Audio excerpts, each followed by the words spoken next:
Aam Aadmi party ਖਾਸਕਰ ਅਰਵਿੰਦ ਕੇਜਰੀਵਾਲ ਦੇ ਸਿਤਾਰੇ ਗਰਦਿਸ਼ 'ਚ ਚੱਲ ਰਹੇ ਨੇ। ਸ਼ਾਇਦ ਇਹੋ ਕਾਰਨ ਹੈ ਕਿ ਪੰਜਾਬ 'ਚ ਵੋਟ ਬੈਂਕ ਮਜ਼ਬੂਤ ਕਰਨ ਆਏ ਅਰਵਿੰਦ ਕੇਜਰੀਵਾਲ ਨੂੰ ਉਮੀਦ ਦੇ ਉਲਟ ਹਰ ਪਾਸੇ ਵਿਰੋਧ ਦਾ ਸਾਹਮਣਾ ਕਰਨਾ ਪੈ ਰਿਹਾ ਹੈ। ਤਾਜ਼ਾ ਵਿਰੋਧ ਪ੍ਰਦਰਸ਼ਨ ਸ਼ਨੀਵਾਰ ਦੇਰ ਸ਼ਾਮ ਪਟਿਆਲਾ 'ਚ ਹੋਇਆ।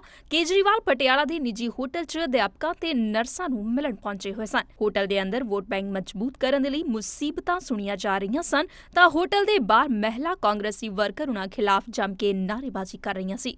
ਵਿਰੋਧ ਪ੍ਰਦਰਸ਼ਨ ਦੌਰਾਨ ਮਹਿਲਾ ਕਾਂਗਰਸ ਵਰਕਰਸ ਦੀ ਪੁਲਿਸ ਦੇ ਨਾਲ ਹਲਕੀ ਧੱਕਾ-ਮੁੱਕੀ ਵੀ ਹੋਈ। ਦੋ ਤਸਵੀਰਾਂ ਦਰਸ਼ਕਾਂ ਦੇ ਸਾਹਮਣੇ ਨੇ। ਪਹਿਲੀ ਤਸਵੀਰ ਹੋਟਲ ਦੇ ਅੰਦਰ ਦੀ ਹੈ, ਜਿੱਥੇ ਅਰਵਿੰਦ ਕੇਜਰੀਵਾਲ ਅਧਿਆਪਕਾਂ ਤੇ ਨਰਸਾਂ ਦੇ ਨਾਲ ਗੱਲਬਾਤ ਕਰ ਰਹੇ ਸਨ ਤੇ ਦੂਜੀ ਤਸਵੀਰ 'ਚ ਮਹਿਲਾਵਾਂ ਕੇਜਰੀਵਾਲ ਨੂੰ ਦਿੱਲੀ ਵਾਪਸ ਚਲੇ ਜਾਣ ਦੇ ਲਈ ਤਖਤੀਆਂ ਹੱਥਾਂ 'ਚ ਲੈ ਕੇ ਵਿਰੋਧ ਜਤਾ ਰਹੀਆਂ ਨੇ।